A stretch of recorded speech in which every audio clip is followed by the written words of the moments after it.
지금 이 영상을 보고 계신 여러분, 혹시 지금 이 시간 옆에 아무도 없으신가요? 저녁밥도 혼자 드시고 TV를 켜도 왠지 쓸쓸하고 잠이 오지 않아 스마트폰을 집어드셨나요? 괜찮습니다.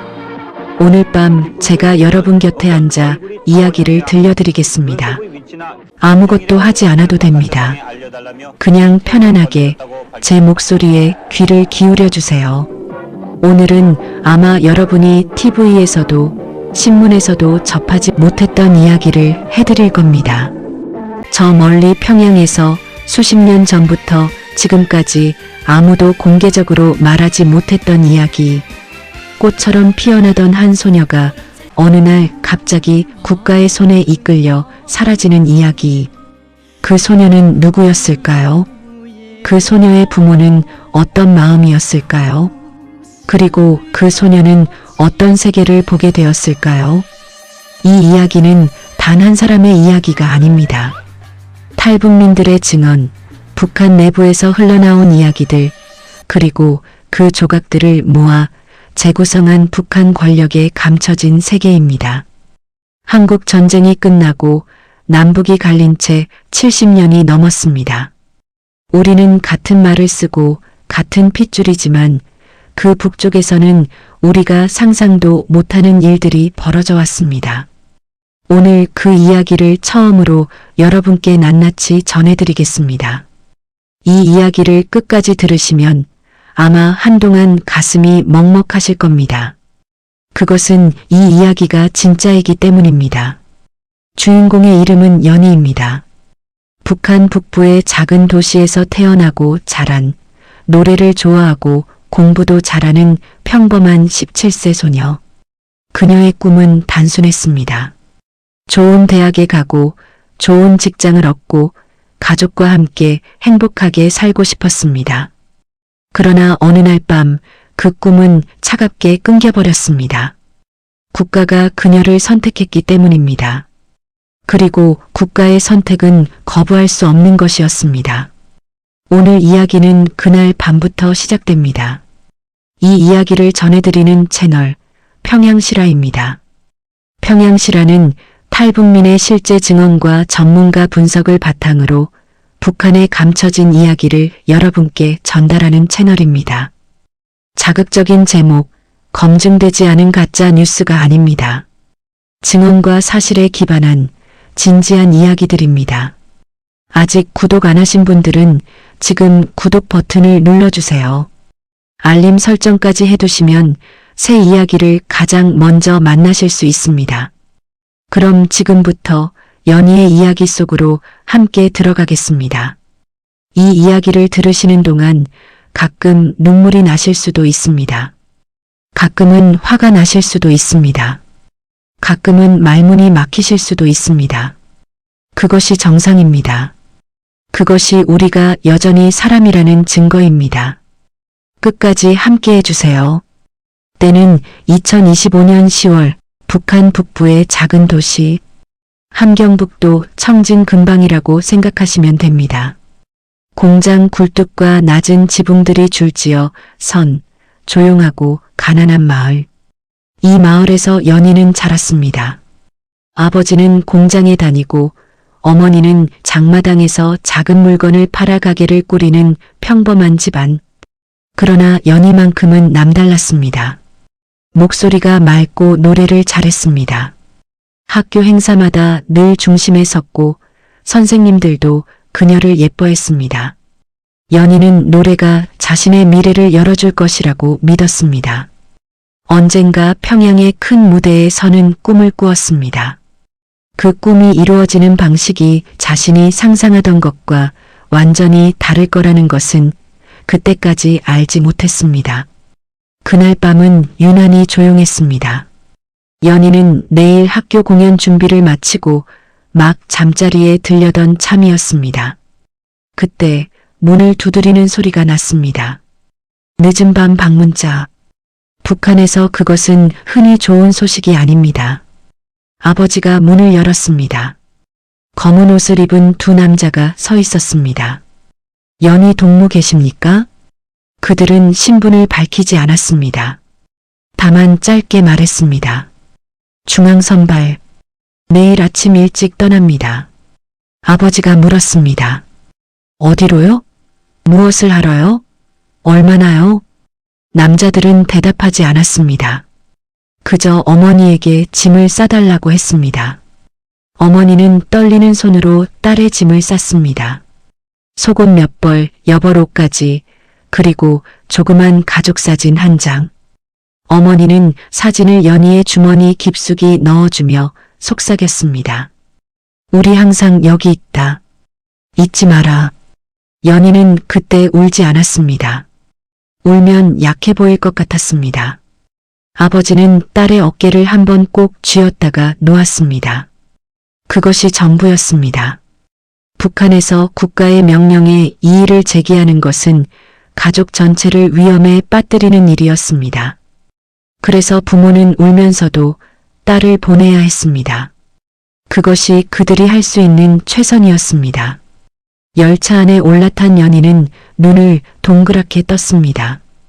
객실에는 이미 다른 소녀들이 여럿 있었습니다. 모두 비슷한 나이였습니다. 16에서 18살쯤. 모두 예쁜 얼굴에 단정한 차림이었습니다. 그리고 모두 아무 말도 하지 않았습니다.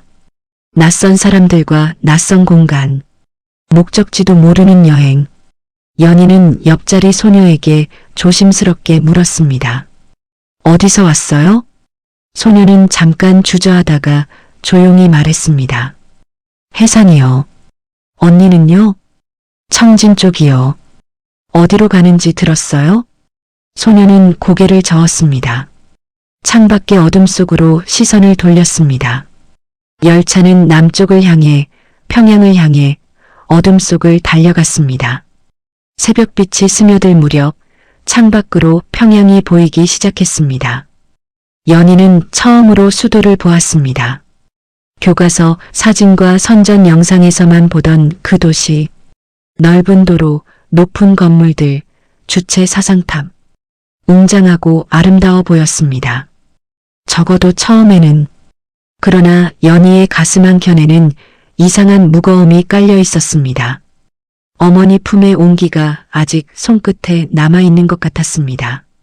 주머니 속 가족 사진이 실제보다 무겁게 느껴졌습니다. 이것이 그녀가 꿈꾸던 평양이 맞는가? 아니면 전혀 다른 무언가가 기다리고 있는 것인가? 열차가 속도를 줄이며 플랫폼으로 들어섰습니다. 소녀들을 태운 차량은 평양 시내를 지나쳤습니다. 화려한 건물들, 넓은 광장. 그러나 차는 멈추지 않았습니다. 도심을 벗어나 외곽 도로를 달리더니 높은 담장으로 둘러싸인 한 시설 앞에서 멈추었습니다. 간판도 없었습니다. 번호도 없었습니다. 그냥 높은 철문과 군복을 입은 경비원들만 있었습니다. 연희는 속으로 생각했습니다. 여기가 어딘가. 그러나 아무도 설명해주지 않았습니다. 그저 들어가라는 말뿐이었습니다.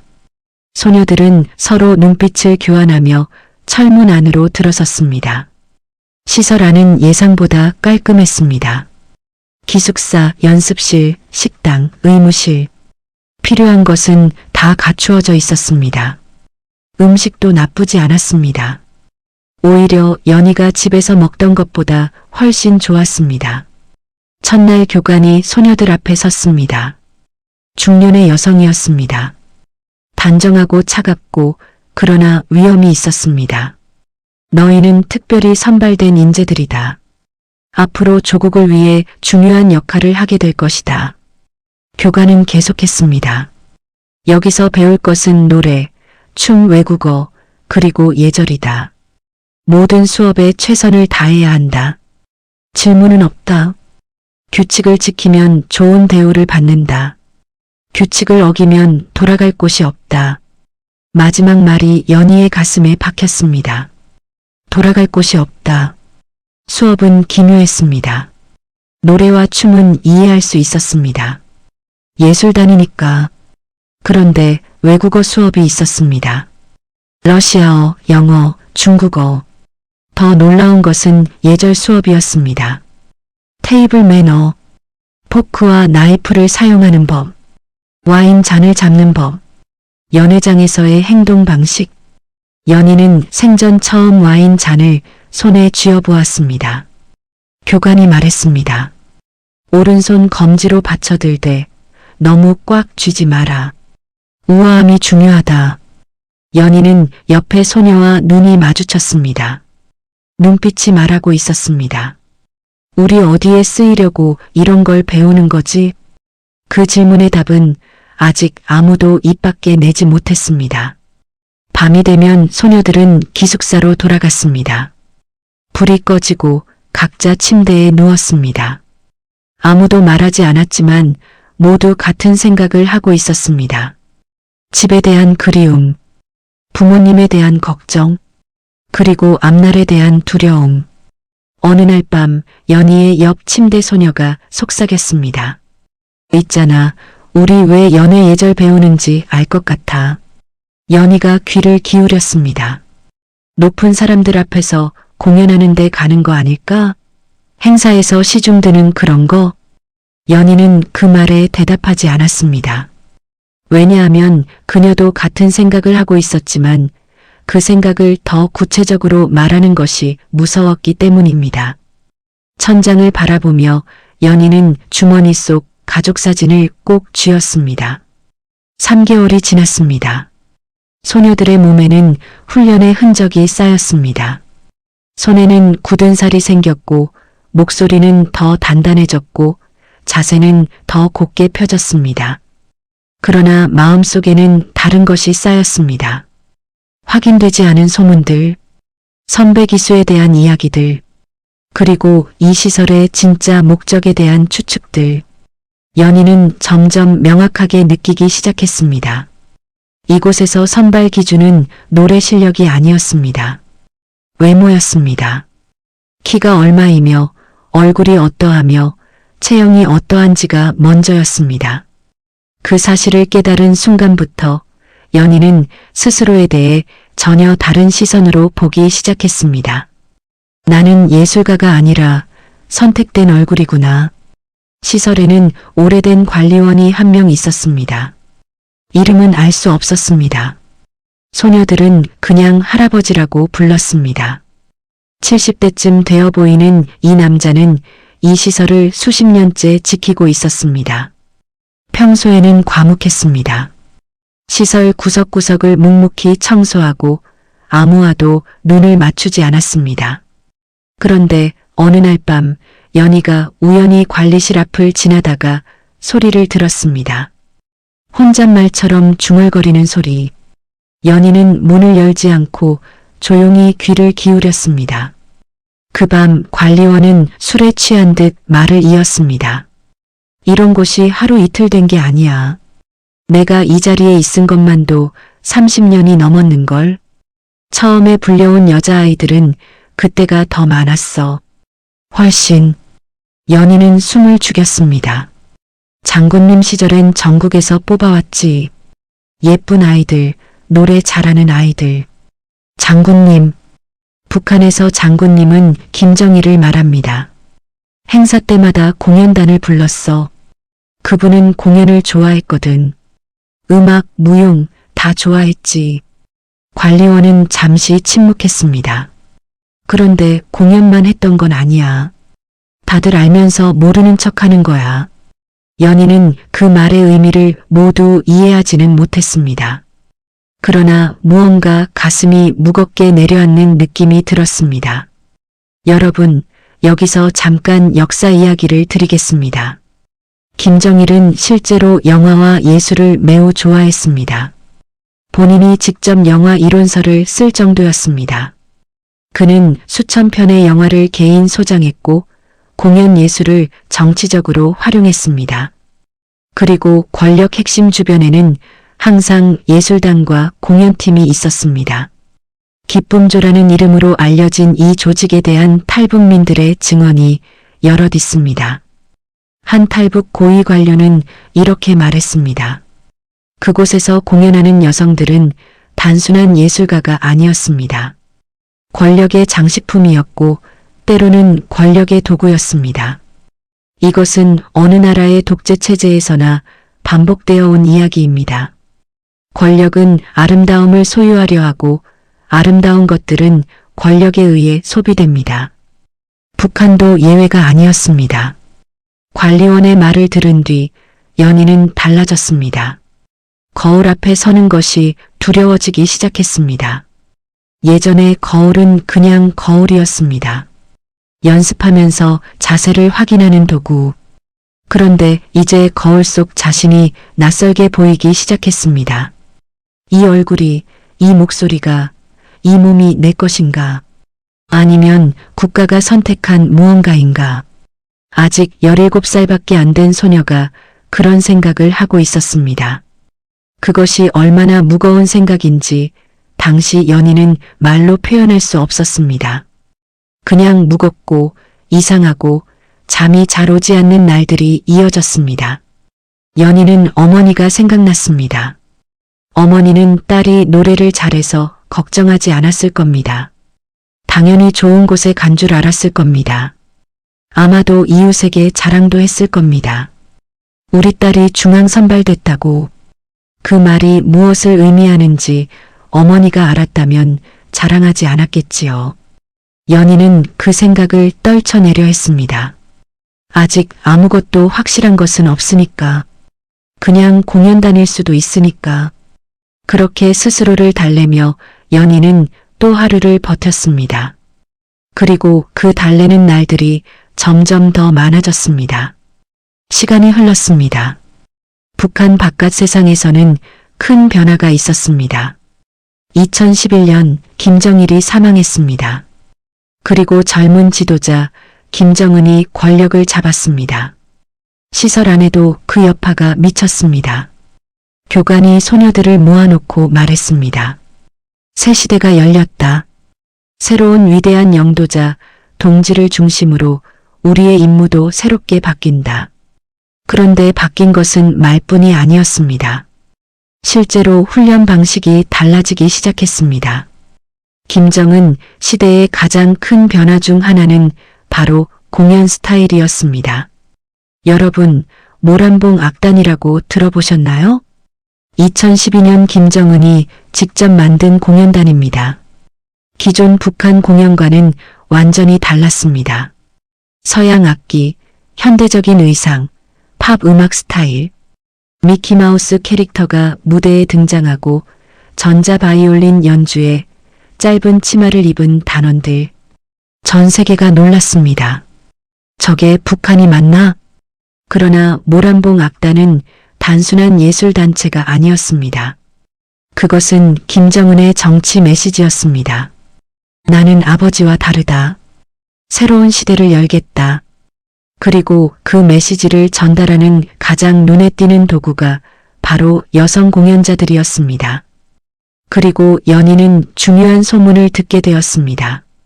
새 지도자의 부인에 관한 이야기였습니다. 리설주, 김정은의 아내. 그녀가 예술 계통 출신이라는 것. 공연단에서 활동했었다는 이야기. 그 소문이 시설 안의 소녀들 사이에서 퍼졌을 때 분위기는 묘하게 갈렸습니다. 일부 소녀들은 말했습니다. 그럼 우리도 기회가 있는 것 아닐까? 다른 소녀들은 조용히 말했습니다. 리설주가 된 건 한 명이야. 나머지는 어떻게 됐을까? 그 나머지에 대한 이야기는 아무도 하지 않았습니다. 그러나 그 침묵이 오히려 모든 것을 말해주고 있었습니다. 어느 날 교관이 불렀습니다. 너희는 이제 각자의 자리로 배정될 것이다. 소녀들의 심장이 조여들었습니다.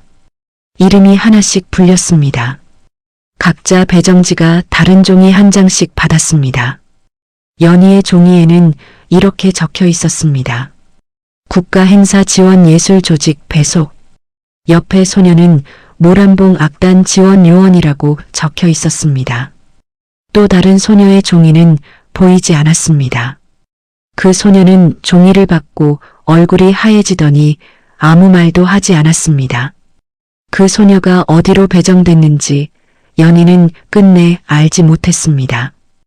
배정이 끝난 날 밤 시설은 유난히 조용했습니다. 소녀들은 각자 자신의 앞날을 생각하며 잠을 이루지 못했습니다. 연희는 이것만은 분명히 깨달았습니다. 이제 돌아가는 길은 없다는 것. 집으로 돌아가는 것도 예전의 삶으로 돌아가는 것도 선발된 순간부터 그녀의 삶은 더 이상 그녀만의 것이 아니었습니다.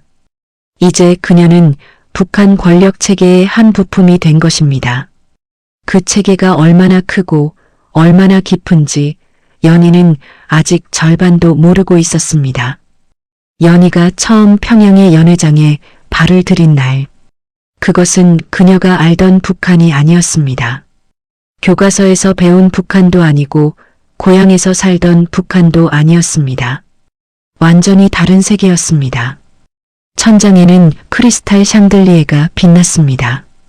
테이블 위에는 그녀가 이름도 모르는 외국 음식들이 가득했습니다.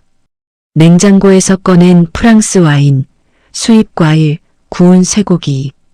고향에서는 배를 고른 사람들이 있었는데 이곳에는 먹다 남긴 음식이 테이블 가득 놓여 있었습니다.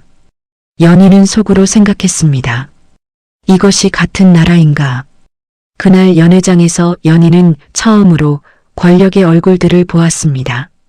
인민복을 입은 중년 남성들, 군복에 훈장이 가득 달린 장성들, 세련된 여성들, 그리고 그 사이를 움직이는 한 여성.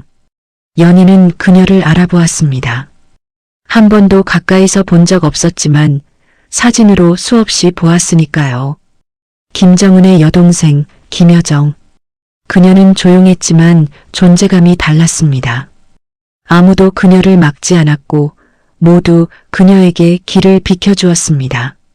말 한마디 없이 공간을 지배하는 것. 그것이 진짜 권력이구나. 연희는 그것을 처음으로 실제로 보았습니다. 공연이 끝나면 소녀들은 곧바로 다른 문으로 나갔습니다. 연회장 손님들과 같은 출입구를 쓰지 않았습니다. 공연자 전용 통로, 뒷문, 허름한 복도, 화려한 무대 위에 있다가 공연이 끝나는 순간 다시 무대 뒤로 사라지는 것. 연회장의 손님들은 다음 요리를 기다리며 웃고 있었습니다. 그리고 연희는 뒷문 복도에서 무표정하게 다음 지시를 기다렸습니다. 무대 위의 시간은 화려했지만 무대 아래의 시간은 차가웠습니다. 그 온도차를 연희는 평생 잊지 못했습니다. 여러분, 이런 증언이 있습니다. 탈북 후 한국에 정착한 한 여성의 이야기입니다. 그녀는 이렇게 말했습니다. 나는 공연을 잘했습니다. 그래서 선발됐다고 생각했습니다. 그런데 나중에 알았습니다. 나는 노래를 잘해서 선발된 게 아니라 얼굴이 예뻐서 선발된 거라는 것을. 그 사실을 깨달은 날 나는 처음으로 내가 사람이 아닌 물건처럼 느껴졌습니다. 그녀의 이름을 공개할 수 없는 것은 아직 북한에 남아있는 가족들이 있기 때문입니다. 이런 증언들이 여럿 있습니다. 각각의 이름은 다르지만 이야기는 너무나 비슷합니다. 이것이 개인의 이야기가 아니라 체제의 이야기임을 말해줍니다. 연희는 그 무렵부터 다른 방식으로 세상을 보기 시작했습니다.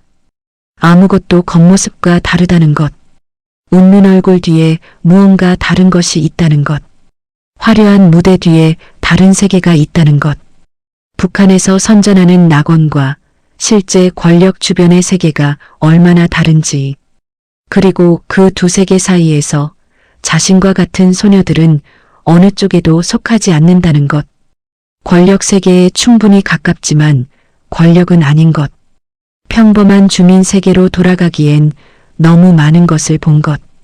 그 중간 어딘가에서 연희는 매일 밤을 보냈습니다. 김정은 체제에서 공연과 예술은 단순한 문화가 아니었습니다. 그것은 정치였습니다. 매년 열리는 아리랑 공연, 대규모 집단 체조, 열병식, 수천 명의 사람이 완벽하게 한 몸처럼 움직이는 그 장면들. 여러분도 TV에서 보셨을 겁니다. 와, 대단하다 하셨겠죠. 그런데 그 무대 뒤에 무엇이 있는지는 잘 모르시죠. 그 완벽한 공연을 만들기 위해 어린 학생들이 몇 달씩 훈련을 받습니다. 실수하면 처벌을 받습니다. 때로는 가족 전체가 불이익을 받기도 합니다. 자발적인 공연처럼 보이지만 실제로는 누구도 거부할 수 없는 명령이었습니다. 연희도 국가 행사에 여러 번 동원되었습니다. 대규모 열병식, 당창건 기념 행사, 위성 발사 축하 행사. 화면에 나오는 공연자들은 모두 밝게 웃고 있었습니다. 그러나 그 웃음이 무엇인지 연희는 알았습니다. 웃어야 하기 때문에 웃는 웃음. 카메라가 자신을 향하는 순간 자동으로 만들어지는 표정. 진짜 감정은 무대 뒤로 내려오는 순간 사라지는 것. 연희는 언젠가부터 자신이 두 개의 얼굴을 가지게 되었다는 것을 깨달았습니다. 무대 위의 얼굴, 그리고 진짜 얼굴. 그 두 얼굴 사이의 거리가 점점 벌어질수록 자신이 누구인지 모르게 되어갔습니다. 그러나 그 모든 어려움 속에서도 연희에게는 위안이 있었습니다. 함께 훈련하고 함께 공연한 동료들, 서로의 이름을 부르고 서로의 실수를 덮어주고 서로의 눈물을 닦아주었던 소녀들. 그들은 서로에 대해 말로 표현하지 않았습니다. 말로 표현하면 위험해질 수 있으니까. 하지만 눈빛으로, 짧은 손짓으로, 새벽 기숙사에서의 속삭임으로 서로를 알았습니다. 우리가 같은 처지라는 것, 우리가 서로를 이해한다는 것. 나중에 연희가 회고한 말이 있습니다. 그 시절이 힘들었지만 함께한 친구들이 있었기에 버텼습니다. 그 친구들은 내 가족이었습니다. 그러나 그 따뜻한 유대감도 체제의 냉혹한 논리 앞에서는 무력했습니다. 어느 날 연희의 가장 친한 친구가 사라졌습니다. 아무 이유도 없이, 아무 설명도 없이. 아침에 일어나 보니 그 친구의 침대가 비어 있었습니다. 교관에게 물었더니 짧게 말했습니다. 다른 임무로 전환됐다. 그 친구가 어디로 갔는지 연희는 결코 알 수 없었습니다. 찾으려 해도 찾을 방법이 없었고 물어볼 사람도 없었습니다. 그 경험이 연희에게 가르쳐 준 것은 하나였습니다. 이 세계에서 누구도 안전하지 않다는 것. 오늘 있던 사람이 내일 없어질 수 있다는 것. 여러분, 이것이 북한 체제의 본질입니다. 선정과 현실의 간극. 화면에 보이는 것과 화면 뒤에서 실제로 일어나는 것의 차이. 세상에서 가장 행복한 사람들처럼 보이는 공연을 하는 사람들이 실제로는 가장 힘들고 외로운 삶을 살고 있는 것. 연희는 그것을 자신의 몸으로 배웠습니다. 그리고 그 배움은 평생 그녀의 가슴에 새겨졌습니다. 지울 수 없는 흔적으로. 연희가 이 생활을 한 지 수년이 지났을 때였습니다. 큰 행사 준비로 시설 전체가 들떠 있었습니다. 어느 때보다 준비가 철저했고 교관들도 긴장한 표정이었습니다. 행사 당일 연희는 무대 준비를 하며 멀리 입장하는 사람들을 보았습니다. 김정은이 입장했습니다. 장성들과 간부들이 뒤따랐습니다. 그런데 그 옆에 처음 보는 어린 소녀가 있었습니다.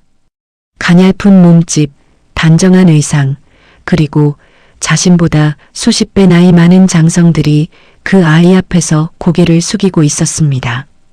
연희는 옆에 동료에게 속삭였습니다. 저 애가 누구야? 동료가 짧게 말했습니다. 지도자 동지의 따님이래. 연희는 그 장면에서 눈을 뗄 수 없었습니다. 북한의 역사에서 후계자가 이렇게 공개적으로 등장한 것은 극히 이례적인 일이었습니다. 김정일도 김정은도 처음에는 조용히 준비 기간을 거쳤습니다. 그런데 이 어린 소녀는 이미 공식 행사에서 군부 수뇌부의 경례를 받고 있었습니다. 연희는 문득 자신의 17세를 떠올렸습니다.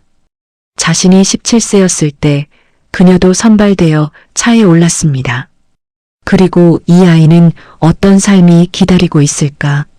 아니, 어떤 삶을 살게 될까? 권력의 정점에서 태어난 아이와 권력에 의해 끌려온 아이. 같은 무대 위에 있지만 전혀 다른 세계의 두 사람이었습니다. 여러분, 잠깐 멈추고 생각해 보겠습니다. 우리 주변에도 이런 일이 있었습니다. 6.25 전쟁 때 강제로 끌려간 사람들, 일제시대 위안부로 끌려간 소녀들, 본인의 의사와 상관없이 역사와 권력의 소용돌이에 휩쓸려간 사람들, 그들도 처음에는 평범한 가족이 있었고 평범한 꿈이 있었습니다. 그 꿈이 권력에 의해 어떻게 꺾이는지 역사는 반복해서 보여주고 있습니다. 연희의 이야기가 먼 나라 이야기처럼 들리십니까?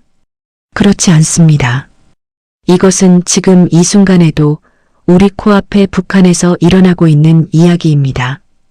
그리고 그것이 우리가 이 이야기를 알아야 하는 이유입니다. 김일성, 김정일, 김정은, 그리고 이제 김주애. 3대, 아니 4대에 걸친 권력의 연속. 연희는 그 긴 역사의 어딘가에 자신도 있었다는 것을 깨달았습니다. 이름도 알려지지 않는 수천, 수만 명의 사람들.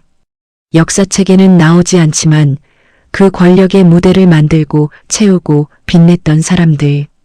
그들 없이 김씨 왕조의 화려한 행사는 없었습니다. 그들 없이 세상이 보는 북한의 이미지는 없었습니다. 그러나 역사는 그들을 기록하지 않습니다. 그것이 권력의 방식입니다. 쓰고 지우는 것. 연희는 그날 밤 처음으로 기도를 했습니다. 종교는 금지된 북한에서 기도가 무엇인지 배운 적도 없었지만 그냥 말하고 싶었습니다. 어딘가에 계신 누군가에게 우리가 여기 있었다는 것을 기억해 주세요. 우리가 아무 이름 없이 사라지지 않게 해주세요. 우리가 했던 것들이, 우리가 버텼던 날들이 아무 의미 없이 끝나지 않게 해주세요. 그것이 연희의 기도였습니다. 그리고 그것이 오늘 이 이야기를 여러분께 전하는 이유이기도 합니다. 연희는 결국 북한을 떠났습니다. 어떻게 탈출했는지, 어떤 경로를 거쳤는지는 말할 수 없습니다. 아직 북한에 남아있는 사람들이 있기 때문입니다. 다만 이것만 말할 수 있습니다. 그 탈출은 한 번의 결심으로 이루어진 것이 아니었습니다. 수년간의 관찰, 수년간의 준비, 그리고 수년간의 두려움 끝에 찾아온 단 한 번의 기회였습니다. 그 기회를 놓쳤다면 지금 이 이야기는 없었을 겁니다. 연희는 그 기회를 놓치지 않았습니다. 한국 땅에 처음 발을 디뎠을 때 연희는 울지 않았습니다. 울 수가 없었습니다. 아직 실감이 나지 않았기 때문입니다. 그저 서 있었습니다. 한참을, 그리고 하늘을 올려다보았습니다. 북한에서 보던 하늘과 똑같은 하늘이었습니다. 같은 파란빛. 그런데 왜 이렇게 달라 보이는가? 아마도 그것은 하늘이 달라진 것이 아니라 그 하늘 아래에 선 사람이 달라진 것이겠지요. 처음으로 이 하늘 아래에서 자신은 선발된 얼굴이 아니라는 것, 그냥 한 사람이라는 것, 그것을 느꼈습니다. 한국에서의 적응은 쉽지 않았습니다. 모든 것이 달랐습니다. 빠른 속도, 너무 많은 선택들, 아무도 시키지 않는 생활. 북한에서는 항상 누군가 시키는 대로 했습니다. 그런데 여기서는 스스로 결정해야 합니다. 뭘 먹을지, 어디 갈지, 어떻게 살지. 그 자유가 처음에는 오히려 두려웠습니다. 연희는 이렇게 말했습니다. 자유라는 게 이렇게 무거운 줄 몰랐습니다. 누군가 이래라 저래라 하는 것이 없으니 나는 내가 뭘 원하는지조차 몰랐습니다. 내가 나를 모른다는 게 가장 힘들었습니다. 그것이 수년간 선발된 얼굴로 살아온 사람의 상처였습니다. 자신이 누구인지 모르는 것. 다행히 연희는 혼자가 아니었습니다. 한국에는 이미 많은 탈북민들이 살고 있었고 그들 중에는 비슷한 경험을 한 사람들도 있었습니다. 처음에는 말하기 어려웠습니다. 부끄럽기도 하고 믿어줄지 모르기도 하고, 그러나 말하기 시작하자 달라졌습니다. 말하는 것 자체가 치유였습니다. 내가 겪은 일이 내 잘못이 아니다. 그 사실을 확인받는 것. 나는 그 상황에서 할 수 있는 것을 했다. 그 사실을 인정받는 것. 연희는 조금씩 자신을 되찾아가기 시작했습니다. 선발된 얼굴이 아니라 연희라는 한 사람으로. 연희는 오늘도 이 이야기를 합니다. 힘들지 않냐고 묻는 사람들에게 이렇게 말합니다. 말하지 않으면 아무것도 바뀌지 않습니다. 그래서 말합니다. 내가 겪은 일이 다시는 반복되지 않기를 바라기 때문에. 그녀의 말은 계속됩니다. 나는 그곳에서 많은 것을 봤습니다. 그러나 아직도 말하지 못한 이야기들이 더 많습니다. 북한 권력 주변에 보이지 않는 사람들. 그들의 삶은 지금도 계속되고 있습니다. 내가 나왔다고 해서 그 이야기가 끝난 것이 아닙니다. 아직 거기에 있는 사람들이 있으니까. 그 말이 오늘 이 이야기의 마지막 문장입니다.